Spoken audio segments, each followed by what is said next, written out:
우리가 함께 보겠습니다.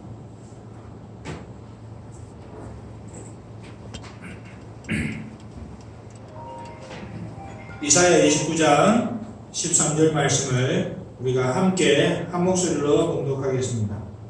함께 봉독합니다. 주께서 가라사대 이 백성이 입으로는 나를 가까이 하며 입술로는 나를 존경하나 그 마음은 내게서 멀리 떠난다니 그들이 나를 경외함은 사람의 계명으로 가르침을 받았을 뿐이라. 아멘. 한 번 더 기도하겠습니다. 하나님 아버지, 말씀을 앞에 두고 주의 조명하심을 구합니다. 우리가 가진 생각대로 말씀을 이해하지 않게 도와주시고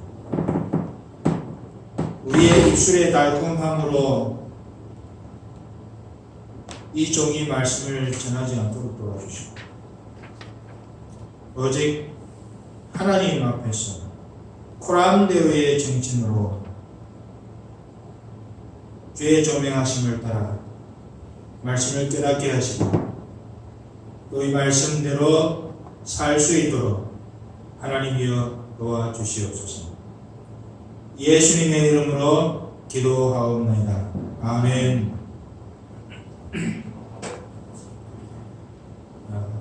이제 우리는 계속해서 이 하나님과 동행하는 삶의 면면들이 어떤지 살펴보고 있습니다.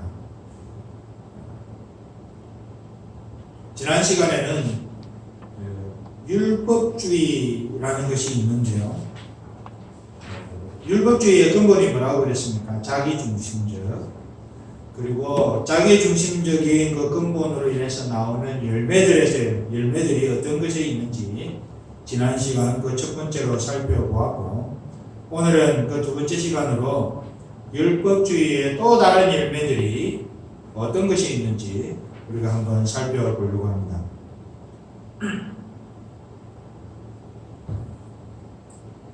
오늘 본문은 이사야 29장 13절입니다.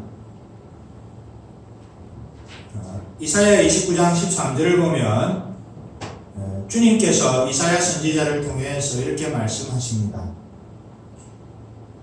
주께서 가라사대, 주님이 말씀하시는 거죠. 주께서 가라사대 이 백성이 누구입니까? 이스라엘 백성, 그 당시에 이스라엘 백성을 말합니다. 이 백성이 어떤 상태에 있습니까? 입으로는 나를 가까이 합니다. 그리고 입술로는 나를 존경합니다. 자, 근데 한 번만 말하면 되지 꼭 두 번씩 이중으로 주님이 이렇게 말씀하시는 이유가 있어요. 입으로 나를 가까이 한다는 표현과 입술로 나를 존경한다는 표현이 의미상 같은 이야기입니다. 그런데 그것을 굳이 두 번을 중복해서 이렇게 말을 하고 있는 이유는 입으로 하나님을 공경하는 입술로만 하나님을 공경하고 입으로 하나님을 가까이 하는 이 이스라엘 백성들의 태도가 대단히 견고하다 하는 것을 의미하려고 주님께서는 이사야 선지자에게 이 두 번에 걸쳐서 똑같은 표현을 쓰게 만드신 겁니다.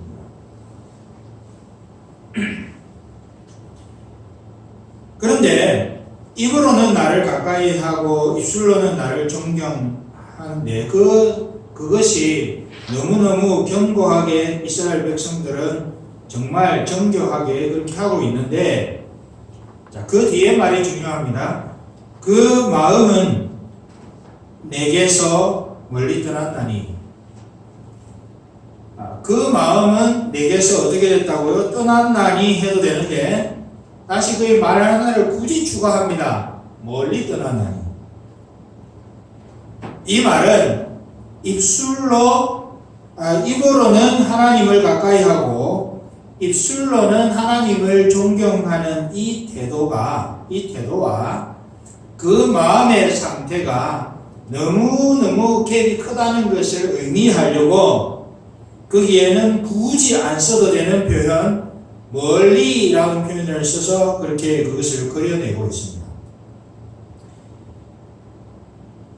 지금 이스라엘 백성들의 문제가 뭔가 하면 말은 잘해요. 하나님은 어떤 분이시고 하나님을 이렇게 예배해야 되고 하나님을 이렇게 경배해야 되는, 나는 정말 하나님을 사랑한다. 말은 잘 하는데 그 말 이면에 있는 이 사람들의 마음의 상태는 하나님과 가까이 있지 않다. 멀리 떠나요. 그래서 옛날 우리말에 이런 말이 있죠. 표리부동. 겉으로 드러난 모습과 안의 상태가 같지 않다는 거예요. 너무 다르다는 거예요. 그것을 지금 앞부분에서 2장 29장 13절에 앞부분에서 이사야 선지자는 지적을 하고 있는 겁니다. 그런데 그런 구조화가 이 이스라엘 백성들의 마음에 있었어요. 그랬는데 그것이 왜 그런 일들이 일어났는가 하면 13절 후반부에 그것을 잘 설명하고 있습니다. 그들이 나를 경외함은 사람의 계명으로 가르침을 받았을 뿐이다. 여러분, 하나님을 경외할 때에 우리가 하나님 앞에서 믿음 생활 혹은 하나님을 경배할 때에 이것을 꼭 기억해야 합니다. 하나님은 하나님의 방법과 하나님의 자원으로 경배하는 것을 기뻐하십니다. 다시 한번 말씀드립니다. 하나님은 하나님의 자원과 하나님의 방법으로 하나님 당신을 경배하는 것을 받으시고 기뻐하십니다. 이 이스라엘 백성들을 향하여 하나님이 말하고 있는 것, 이 백성들이 입술로는 나를 가까이, 입으로는 나를 가까이 하고 입술로는 나를 존경한다. 그렇지만 마음은 멀다. 그 문제의 근본이 뭔가 하면 이 이스라엘 백성들이 하나님을 경외할 때에 누구의 가르침을 따라서요? 사람의 계명으로 가르침을 받았다. 사람의 계명을 따라, 사람의 규정을 따라 그리 했다는 것이죠. 그렇기 때문에 하나님은 그 상황을 보고 이 백성들이 예배하는구나 라고 그걸 기뻐하신 것이 아니라 하나님은 그 예배하러 모인 그 이스라엘 백성들의 마음의 상태를 이미 보신 겁니다. 이 사람들이 어떻게 해서 이 자리에 나와 있는가? 그것은 하나님의 계명 혹은 하나님의 법도 하나님의 자원을 통해서 나타난 것이 아니라 사람이 가르치는 사람의 욕심에서 나오는 어떤 규정을 따라서, 또 오늘 아침에 표현대로 하면 사람이 원하는 바를 따라서 사람의 계명으로 가르침 받았다는 건 그런 표현이기도 합니다. 사람의 원하는 바를 따라서, 다시 이야기를 하면 은혜 받으려고, 하나님을 경외하는 것이 목적이 아니라 내가 은혜 받으려고 나온 거예요. 그 말이 나를 경외함은 사람의 계명으로 가르침을 받았을 뿐이라는 말의 의미입니다. 그러다 보니 어떤 현상들이 벌어집니까? 다른 거예요. 하나님을 경외, 모양은 하나님을 경외, 엄숙하게 하나님을 경외하는데 실질적으로 그 마음에는 집에 놔두고 온 꿀단지 생각입니다.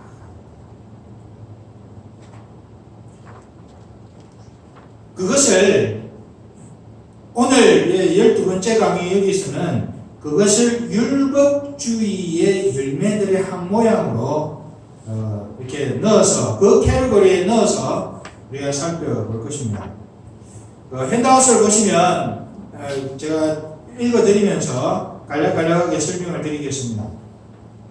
지난 시간부터 우리는 율법주의의 열매들에 대해서 살펴보고 있습니다. 그렇죠? 이 열매들은 우리가 율법주의에 빠졌을 때에 우리의 삶에서 나타나는 것들입니다. 율법주의의 중심이 뭐라고 그랬죠? 자기 중심이에요. 율법주의의 핵심은 내 중심적인 사고방식. 내 중심적인 모든 삶의 패턴, 그것이 율법주의의 시작이라고 말씀드렸습니다. 자기 공로, 내가 열심히 뭔가 규정들을 지키면 하나님이 나를 긍휼히 여기시겠지 하는 자기 공로 중심 사상, 이게 율법주의의 시작입니다. 그렇게 율법주의에 빠졌을 때 나타나는 열매가 지난 시간에 살펴보고 오늘도 살펴볼 것입니다. 우리 자신이 율법주의에 빠졌다 하더라도, 근데 문제가 어딨냐면 우리가 율법주의에 빠져 있으면서도 우리가 율법주의에 빠져 있는지를 잘 모르는 게 문제예요.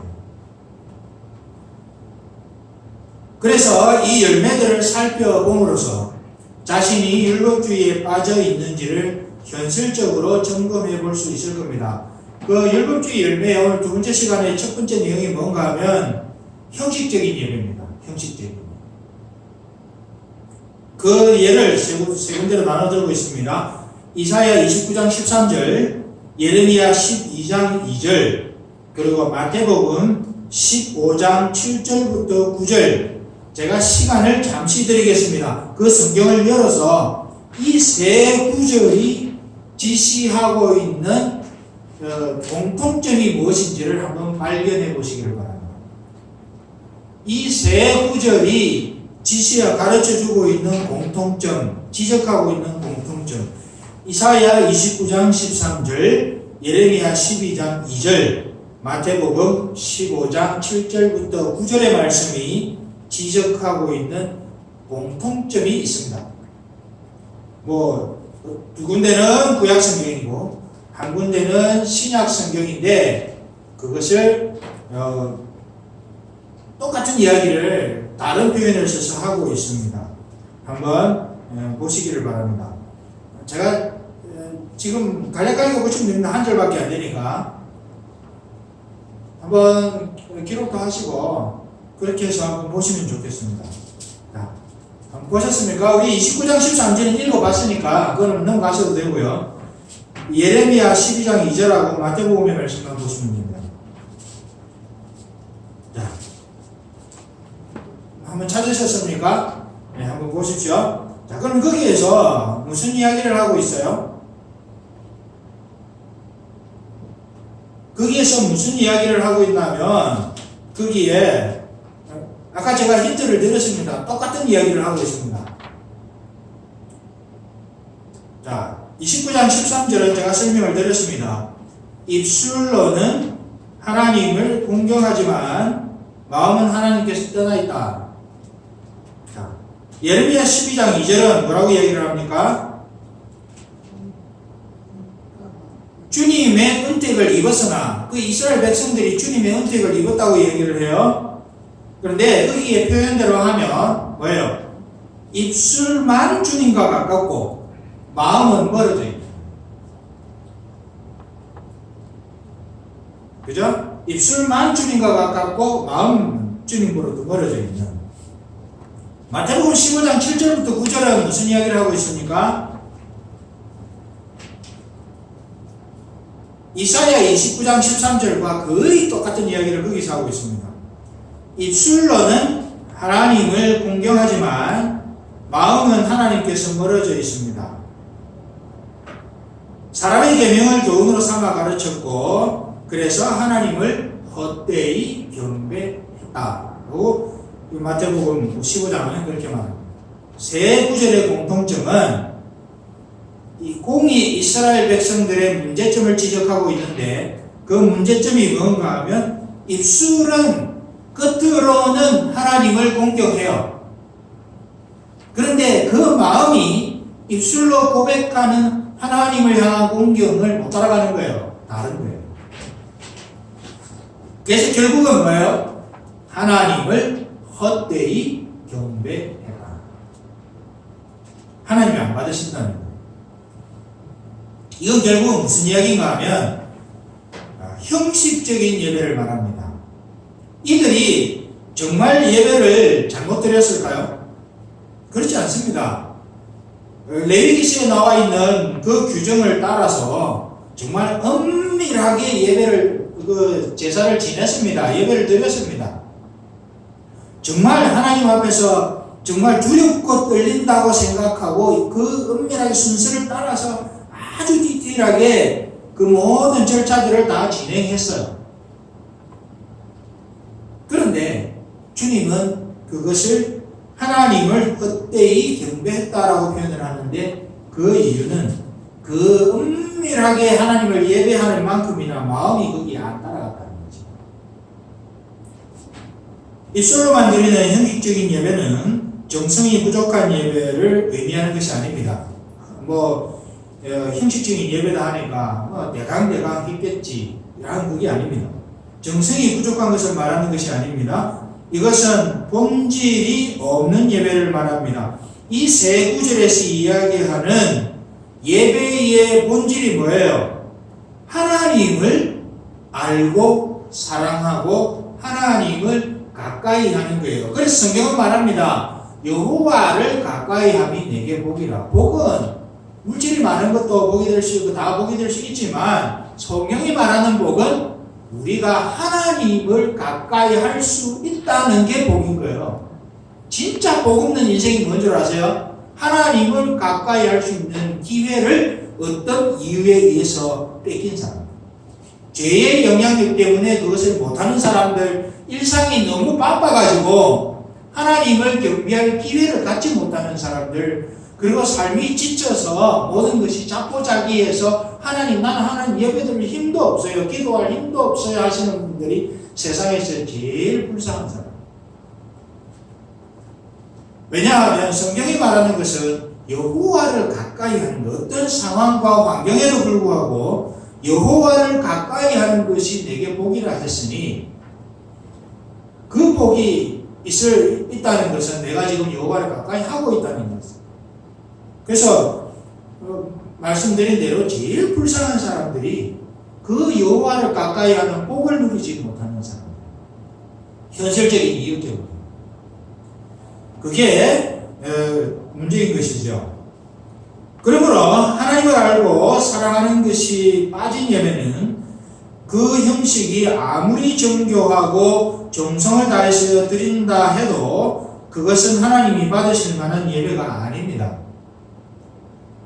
오늘 우리 그 당사자가 앞에 있는 자리에서 말씀드리기 참 좀 뭐하지만 말씀드리고 싶은 것은 우리 오전에 우리 이정자 집사님께서 특송하셨습니다. 음악을 전공한 아주 프로페셔널의 입장에서 보면 이런저런 많은 얘기를 할 수 있지만 하나님 앞에서 우리가 올린 것이니 그 마음과 생각을 하나님께 집중하면서 우리 집사님 그러셨거든요. 내 특송 좀 하겠다고. 그러셨어요. 내가 하나님 앞에 올린다. 그렇기 때문에 우리가 어떤 상황과 환경에서 그 마음이 주께로 향한 것을 알기 때문에 우리는 주님의 이름으로 박수할 수 있어요. 그래서 참 아름다웠습니다, 집사님. 참 감사하기도 했지만, 저게 하나님이 받으시는 예배의 모습입니다. 그런 생각이 들었던 것이죠. 그렇기 때문에 여기 나와 있는 대로 하나님을 알고 사랑하는 것이 빠진 예배, 하나님을 향한 우리의 친밀함이 제거된 예배는 그 형식이 시작부터 아무리 정교해도 정성을 다해서 드린다 해도 정말 무릎에 피가 날 만큼 그렇게 드린다 하더라도 그것은 하나님이 받으실 만한 예배가 안 되는 것입니다. 그렇기 때문에 우리는 이 형식적인 예배가, 형식적인 믿음 생활이 우리 안으로 침투하지 않도록 우리는 대단히 조심해야 하고 그것을 그러지 않도록 우리의 심각한 노력을 기울여야 할 것입니다. 하나님을 헛되이 경배한다. 두 번째가 뭔가 하면 외식입니다. 저는 어렸을 시절에 성경이 밖에 나가서 밥 먹는 것을 왜 저렇게 비난을 했을까? 외식, 밖에 나가서 먹는 것. 그래서 저는 그렇게 생각하고 성경처럼 이상하네. 밖에서 나가서 밥 먹는 게 좀 어때서? 그런데 나중에 제대로 알고 보니까 이게 외식이 그 외식이 아니고 겉으로 포장하는 것을 말하더라고요. 그래서 제가 한번 그것을 알고서는 제 스스로 대단히 한번 웃었던 적이 있었습니다. 율법주의의 중요한 열매 가운데 그 두 번째가 외식입니다. 율법주의 신앙은 모양과 절차를 중요하게 생각합니다. 모양과 절차를 중요해. 내용은 뭐 상관없어요. 모양과 절차가 매우 경건하고 거룩한 모양을 갖추고 있으면 그거는 됐다라고 생각하는 게 외식, 율법주의입니다. 인도네시아에 선교사로 있을 때에 루트 교회와 동역을 했었습니다. 독일에서는 건너온 루트교 분들과. 그런데 이분들이 다 좋은데요. 예배를 할 때 예배 포맷이 다 있어요. 그래서 이때는 무슨 말을 해야 되고, 그러니까 예배 순서가 쭉 정해져 있고, 그 예배 순서에 따라서 군데군데 해야 할 말이 예배 모음으로 딱 나와 있어요. 그런데 그러다 보니 어떤 일이 발생을 하는가 하면 중생하지 않은 사람도 예배를 인도할 수 있게 되는 거예요. 왜냐하면 그게 다 나와 있으니까 책이 여러 페이지에 걸쳐서 그걸 넘겨가면서 읽으면 되니까. 하나님 앞에서 중생의 경험이 없는 목사가 아닌 사람 혹은 중생의 경험이 없는 사람도 그것만 읽으면 되니까 예배를 인도할 수 있는 거예요. 그래서 제가 한 번은 물었어요. 예배를 마치고 그 예배를 인도하고 있는 분에게 Are you born again Christian? 그랬더니 이분이 대답을 못해요.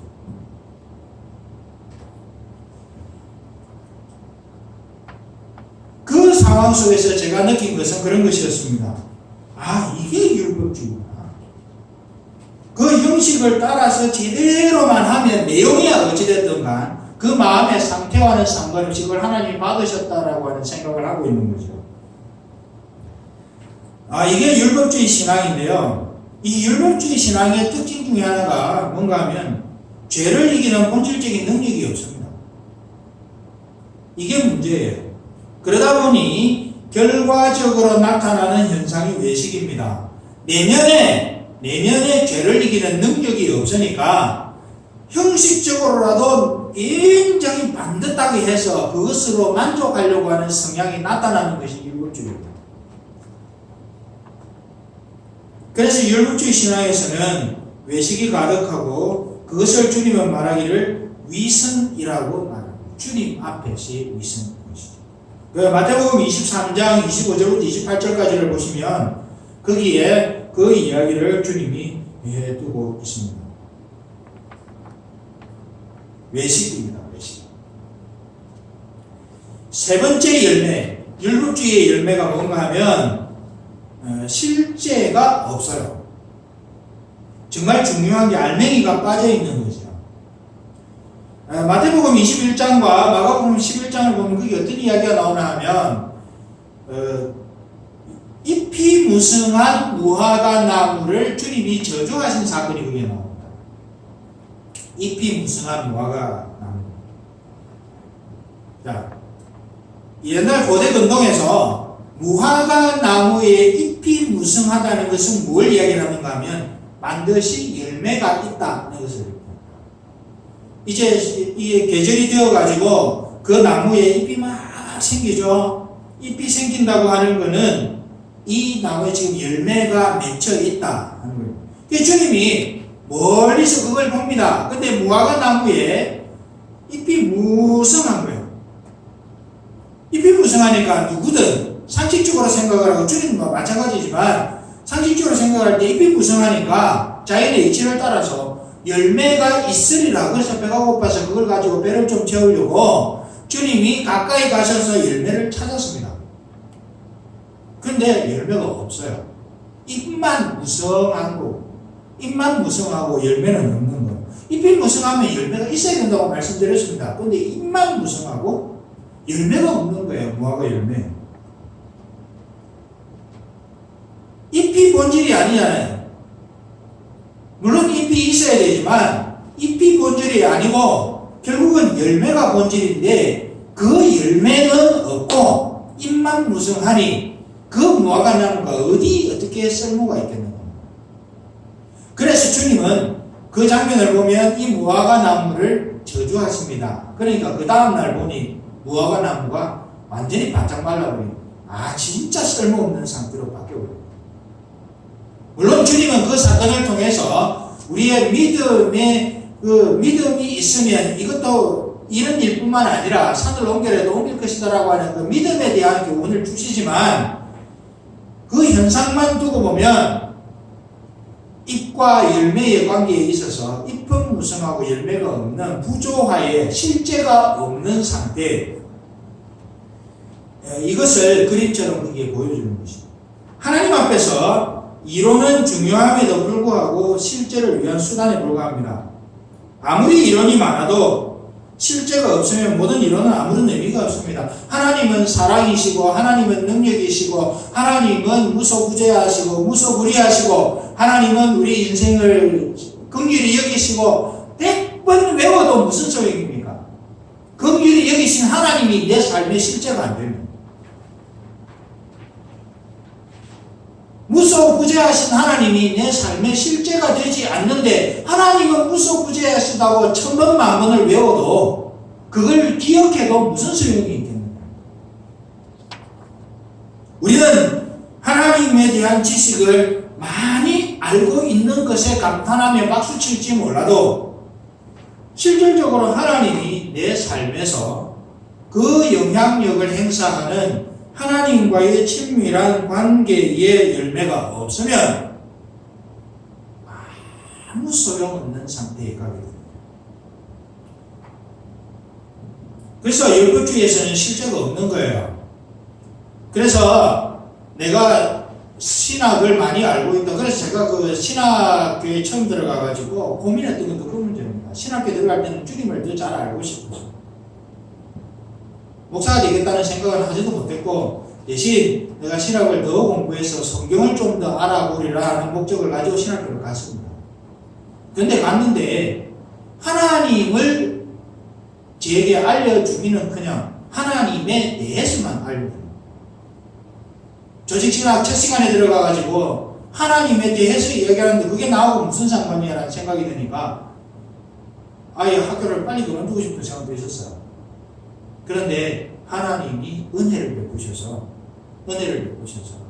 그 고민의 과정을 지난 다음에 하나님이 어떤 분이신지 그 역사, 내 삶에서 역사하시는 하나님의 존재를 깊이 알아갈 수 있도록 상황을 허락하셨어요. 그래서 그때부터 모토가 뭐가 되냐면 Only for the glory of God. 하나님의 영광, 오직 하나님의 영광을 위해서 걷는 걸음의 아름다운 것이 감지를 했고, 그것을 위해 살아가기로 결단하는 시기가 신학교 1학년 때 있었습니다. 그게 실제죠. 내 알고 있는 지식이 실제가 아니에요. 예배는 어떠해야 한다 라고 하는 지식이 실제가 아니라 예배 중에 임재하시는 주님을 뵙는 것이 실제예요. 예배 순서가 얼마나 화려하게 존재하는가, 시스템이 얼마나 잘 되어져 있는가 하는 것이 실제가 아니고, 이 예배 순서를 통해 주님을 직면하게 되는 것이 실제예요. 그러니까 주님을 직면하는 실제가 빠진 예배 순서는 아무리 좋은 찬양대, 아무리 좋은 찬양팀과 미디어팀이 있어서 정말 아주 정교하게 짜여져 있다 하더라도 그것이 하나님 기뻐하시는 바가 될 수는 없다는 거예요. 실제를 도외시하지 않는 그런 믿음의 양태를 저와 여러분들이 가질 수 있기를 바랍니다. 왜냐하면 그 실제를 도외시하는 것은 율법주의적인 신앙생활, 소위 신앙생활의 특징입니다. 너무너무 중요해요. 꼭 잊어버리지 마세요. 실제가 있어야 된다. 그런데 실제가 무엇인가 하면 하나님과의 친밀함. 하나님이 현실적으로 내 삶에 역사하신, 내 삶을 터치하신, 그게 실제. 네 번째로 봅시다. 네 번째는 뭐예요? 믿음이 없어요. 율법주의 신앙을 가진 사람들 혹은 그런 신앙적인 색깔을 가진 분들의 특징은 믿음이 있는 것 같으나 믿음이 없는 거예요. 요한복음 5장 45절부터 47절의 말씀입니다. 한번 보실까요? 요한복음 5장 45절부터 47절을 한번 펴보십시다. 요한복음 5장 45절부터 47절까지 말씀. 우리가 한 목소리로 같이 한번 읽어보겠습니다. 우리가 같이 읽겠습니다. 내가 너희를 아버지께 고소할까 생각지 말라. 너희를 고소하는 이가 있으니 곧 너희의 바라는 자 모세니라. 모세를 믿었다면 또 나를 믿었으리니 이는 그가 내게 대하여 기록하였음이라. 그러나 그의 글도 믿지 아니하거든 어찌 내 말을 믿겠느냐 하시니라. 아멘. 첫 번째입니다. 예수님은 종교 지도자들에게 그들의 어떤 점을 지적했습니까? 종교 지도자들입니다. 지금 종교 지도자들에게 한 이야기예요. 그 종교 지도자들을 보고 주님이 뭐라고 이야기합니까? 너 믿음이 없네. 너 믿음 없구나. 그 얘기하는 겁니다. 45절, 46절, 47절 잘 읽어보시면 너 믿음 없어. 이 이야기를 밝히고 계시거든요. 이 말씀을 들은 당시 종교 지도자들은 어떻게 생각했을까요? 성경에 분명히 나와 있지는 않지만 충분히 미루어 짐작할 수 있습니다. 이 종교 지도자들이 뭐라고 마음에 생각을 했을까요? 당시에 종교 지도자들은 성경의 1.1회까지 모두 다 철저하게 믿었습니다. 그래서 이분들은 당시의 종교 지도자들은 성경을 읽을 때도 그냥 읽지 않았어요. 성경을 펴고 그 다음에 손 씻고 그 다음에 세수하고 그 다음에 이제 귀, 코, 입 다 헹궈내고 발을 깨끗하게 닦고 씻고 그런 다음에 경건하게 성경을 들고 성경을 히브리어로 또는 헬라어로 읽기 시작합니다. 그런 사람들이에요. 이 사람들이 종교 지도자들이. 그런데 이 사람들이 나는 지금 믿음이 엉망이다. 그렇게 죽었다 깨나도 그렇게 생각하지 않았을 거예요. 나는 정말 믿음 생활 잘하고 있다. 그렇게 생각했을 거예요. 그런데 주님의 지적이 뭔가 하면 너희는 믿음 없어. 성경의 1.1까지라도 철저하게 믿고 있는 이것을 그들은 믿음이라고 여겼습니다. 그런데 우리가 앞에서 살펴보았지만 성경이 말하는 참된 믿음이 뭐예요? 성경이 말하는 참된 믿음은 인격체이신 하나님 그분을 신뢰하는 겁니다. 믿습니다가 아니에요.